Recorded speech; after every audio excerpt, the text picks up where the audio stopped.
I am your host, Drew Duncan. Do not forget that Facebook, Twitter, and Instagram is all at Drew Duncan83. Additionally, you can find me on YouTube. Simply look for Drew Duncan. And, of course, the Full Court Press is on Facebook, Twitter, and Instagram as well. 32 teams, 32 days in the NFL. Today, the focus is the Seattle Seahawks. A team that a lot of people are gung-ho on, right, especially with Russell Wilson getting his huge payday last year. A lot of career best for Russell Wilson. And I've always said that I love Russell, man. I mean, I really do. I'm not going to, well, I'll backtrack on that a little bit, right? There was a time when I was kind of iffy on Russell Wilson. But he made a believer out of me in the years to follow. And I think that it's okay to admit that you're wrong every now and again.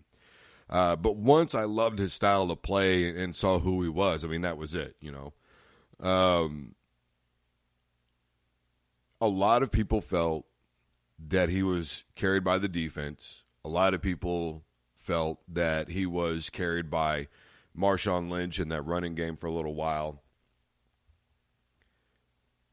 But I don't know what's changed, though, in Russell Wilson from then to now that anybody could look at it and say, well, it had to have been this or this or this.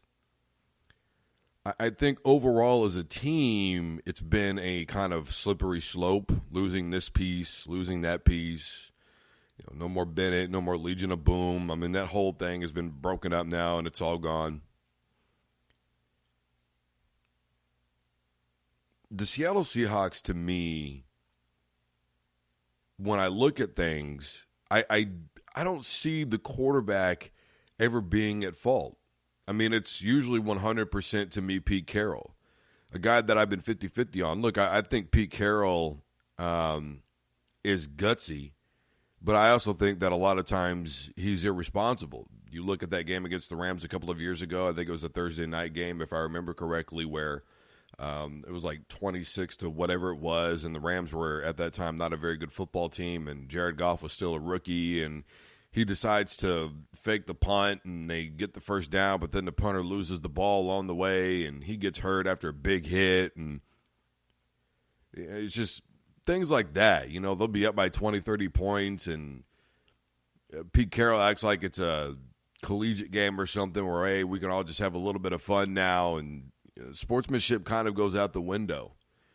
And when I look at Pete Carroll, I see two sides. I see a demonstrative figure on the sideline, but I also see somebody who's very energetic and the players really gravitate towards. But there have been instances where over the last couple of years, as this team has begun to kind of go away, we've seen people speak out, so to speak, a little bit more. Richard Sherman and a couple of others who have just said, you know, it's not what everybody thinks being there. And Pete Carroll's gotten busted a couple of times, right, at the pro level for having practices that he's not supposed to have. He's always been a bit of a rule bender. Even with all that, though, the team has been successful. Back-to-back Super Bowls, making the playoffs on a fairly consistent basis. But I think last year, the defense and that running game with Chris Carson came in really underrated. And look, I love Chris Carson. I really do. And I'm not going to front. A big part of it is because he's actually from my alma mater, Butler Community College out there in El Dorado, Kansas. He is a hell of a running back, though. I was kind of disappointed in how things got started out for him at Oklahoma State.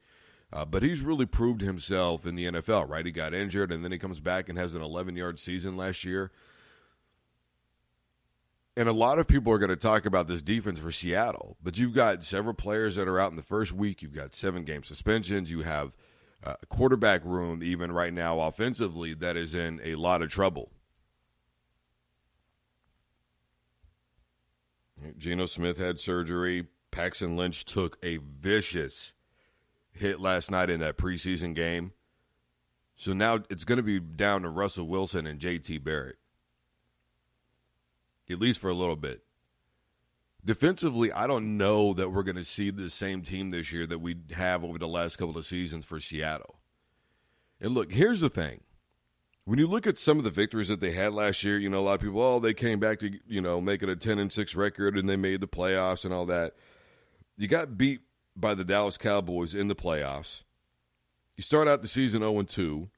You lose to the Denver Broncos, by the way, who, how did they do last year? There were just a lot of teams that they got beat by that were not that good, and a lot of teams that they beat that were not that good. Yes, they beat the Kansas City Chiefs last year. And they were obviously a solid football team, as we all know. But does that one game really say, Seattle's here and they're back? And even then, we look at this year, opening week, Cincinnati. Then they're going to be in Pittsburgh. Then they'll play the Saints at home. Then they'll have a divisional game with Arizona. And then another one with the Rams. Then they're going to be in Cleveland with the Browns. Then they're going to be against Baltimore. Then they've got Atlanta. I mean, folks, that right there, your first 5 or 6 weeks are going to be tough. Look, I don't think that the Arizona Cardinals are going to win a lot of football games this year, nor do I think the Bengals will. But you look at the Browns, your divisional game with the Rams, you got the New Orleans Saints and Drew Brees, and you've got Ben Roethlisberger and the Pittsburgh Steelers. It's a very physical way to kick off your schedule. Now, do I think stylistically Seattle is going to be able to match up? Absolutely, as long as their offensive line at least stays healthy. They keep those running backs healthy. They find a really good balance with Chris Carson. Make sure that Russell Wilson keeps some pressure off of him. I mean, obviously, he's got that mobility in the pocket, but here's my thing. When I look at the Seattle Seahawks and I look at, now you've given somebody this kind of money, job number one is to get a team around him and protect him. Look, they've got a solid football team already established there in Seattle. It's all about managing the games correctly, and a lot of it's going to have to do with just the right play call at the right time and halftime adjustments. I think that if they continue to run the football with Chris Carson and those guys, Russell's going to do the rest. Defensively is where I'm concerned with this football team because, like I said, I just don't think it's going to be the same team that it was last year. I think they'll be good, but I don't know that they'll be great. And you've got a lot of offensive firepower, with Pittsburgh, New Orleans, L.A., Cleveland, who knows, maybe with Baltimore. Difficult task from the jump. Guys, I am Drew Duncan, host of the Full Court Press. Facebook, Twitter, and Instagram is all at Drew Duncan 83. Additionally, you can find me on YouTube. Simply look for Drew Duncan. And as always, don't you dare touch that dial.